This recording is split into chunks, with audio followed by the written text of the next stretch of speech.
আসসালামু আলাইকুম।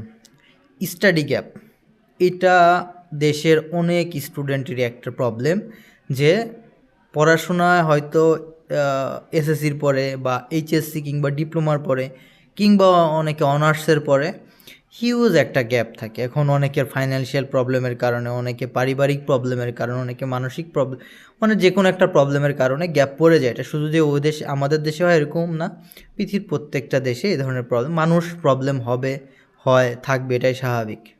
ঠিক আছে?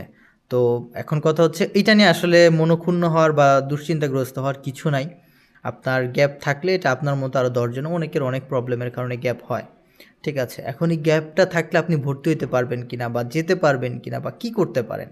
তো নরমালি যেটা হয়, আমি যদি মাস্টার্সের কথা বলি, যারা মাস্টার্স করবেন তাদের টেনশনের কোনো কারণ নেই।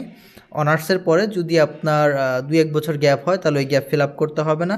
বাট ২-১ বছরের বেশি হলে অফকোর্স আপনাকে একটা রিলেভেন্ট জব বা ওই যে সেক্টরে পড়াশোনা করছেন ওই সেক্টরে একটা জব দেখিয়ে আপনাকে এটা ফিল আপ করতে হবে। ঠিক আছে? আর ফিল আপ না করে আপনি মানে ২-৪-৫ বছর এমনি কিছুই করেন নাই, না পড়াশোনা না জব, এভাবে যদি করে আপনি জমা দেন আপনার ভিসা হবে না। ঠিক আছে? কারণ এটা আসলে অযৌক্তিক। ঠিক আছে? হঠাৎ করে আপনি সাপোজ ২০-এ পাস করছেন, এরপর এখন ২৬ চলতেছে। এই ৪-৫ বছর কিছু করেন নাই, ৪-৫ বছর পর হঠাৎ করে আপনার একদিন মনে হইলো যে না, আমার তো এখন আমেরিকা যেয়ে বা ইউরোপ গিয়ে আমার এখন মাস্টার্স করা দরকার। তো এর থেকে বড় ফাইজলামি আর হয় না। বুঝতে পারছেন? তো মূলত হচ্ছে যারা মাস্টার্সে যাবেন তাদের হচ্ছে অনার্সের পরে রিলেভেন্ট জব হতে হবে। আর যদি রিলেভেন্ট না থাকে অন্তত জব সার্টিফিকেট দেখানোর, স্যালারি সার্টিফিকেট দেখানোর চেষ্টা করবেন। যদি যৌক্তিক কোনো কারণ থাকে সেক্ষেত্রে কোনো প্রবলেম নাই, বা দেখা যাচ্ছে অনেকের মেডিকেল ইস্যু থাকে, তাহলে এই ধরনের হলে ওকে ফাইন। আদারওয়াইজ আপনি যদি সাবমিট করেন এটা ওন রিস্ক, সাবমিট করতে পারেন, কিন্তু ভিসা হয় না বা হবে না এরকমভাবে। বুঝতে পারছেন? এক আর সেকেন্ডলি হচ্ছে যারা ডিপ্লোমা বা ইন্টার করছেন, আসলে এরা হচ্ছে বড় রিক্সে আছেন। ঠিক আছে? কারণ ডিপ্লোমা এবং ইন্টার এটা হচ্ছে বাংলাদেশের একটা মানে বেসিক এডুকেশন। ঠিক আছে? একবারে বেসিক এডুকেশন। এখন এই বেসিক এডুকেশনটা শেষ করেই আপনি পড়ালেখায় ৩-৪ বছর ১০ বছর গ্যাপ দিয়ে ফেলাইছেন। এটা আসলে খুবই খুবই খুবই রিস্কের কাজ। তো ২-১ বছর হলে সেটা সমস্যা নেই, আপনি একটা মেডিকেল ইস্যু দেখায় ২-১ বছর অ্যারেঞ্জ করে নিলেন। অনেকে কি করে ২-৩ বছরের পরে তারা হচ্ছে আইএলটিএসটা দেখাইতে চায় যে ভাই আমি আইএলটিএস কোর্স করছি, আইএলটিএস দেখাই দিব। একটা নিজেকে জিজ্ঞেস করেন, আপনি একটা ইংলিশ শিখতে আপনার ২ থেকে ৩ বছর লেগে গেছে। ঠিক আছে? এরপরে আইএলটিএস পরীক্ষা দিছেন, দিয়ে এখন বিদেশে আসতে চাচ্ছেন। তো নর্মালি আমি তো এমনি আপনাকে কোশ্চেন করবো, বা অ্যাম্বাসেডর তো আপনাকে এমনিই কোশ্চেন করবে যে বাবা তোমার এই এক আইএলটিএস করতে করতে যদি ২-৩ বছর লাগে, তুমি আমার ওখানে যে পড়াশোনা করবা কেমনে? যেখানে প্রত্যেকটা সাবজেক্ট ইংলিশে, প্রত্যেকটা এক্সাম ইংলিশে, সব কিছু ইংলিশে। তো এটা তো আরও বড়, মনে করেন যে মানে ভিসা না দেওয়ার জন্য আরও বড় কারণ। তো নর্মালি আইএলটিএস শো করতে পারবেন না।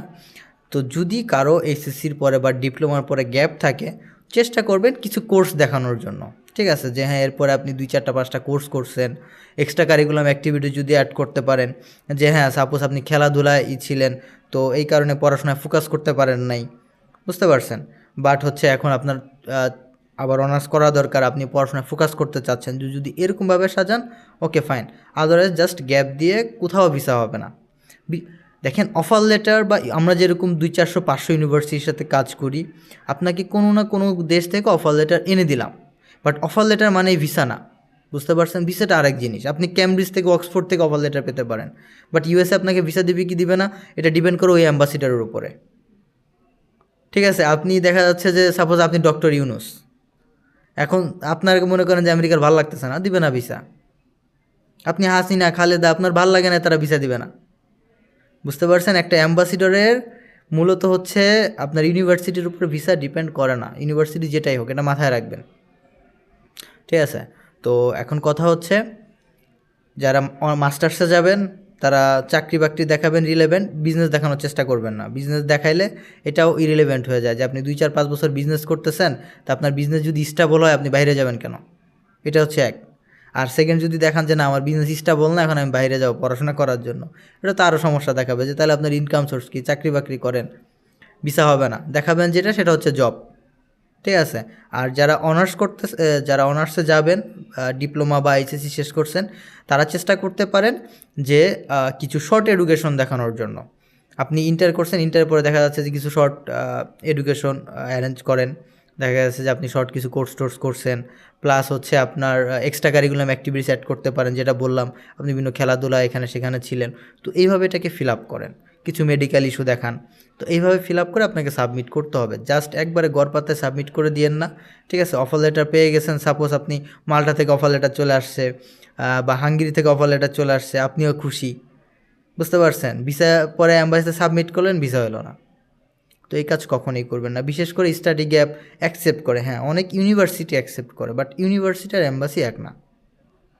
চেক রিপাবলিক অ্যাকসেপ্ট করে, হাঙ্গেরি অ্যাকসেপ্ট করে, মাল্টার অনেক ইউনিভার্সিটি অ্যাকসেপ্ট করে, ইতালির অনেক ইউনিভার্সিটি অ্যাকসেপ্ট করে, পর্তুগালের অ্যাকসেপ্ট করে, বাট এই আয়ারল্যান্ডের আমার এখানে অ্যাকসেপ্ট করে। বাট ব্যাপার যেটা হচ্ছে, এর মানে এই না যে আপনাকে ভিসা দিবে।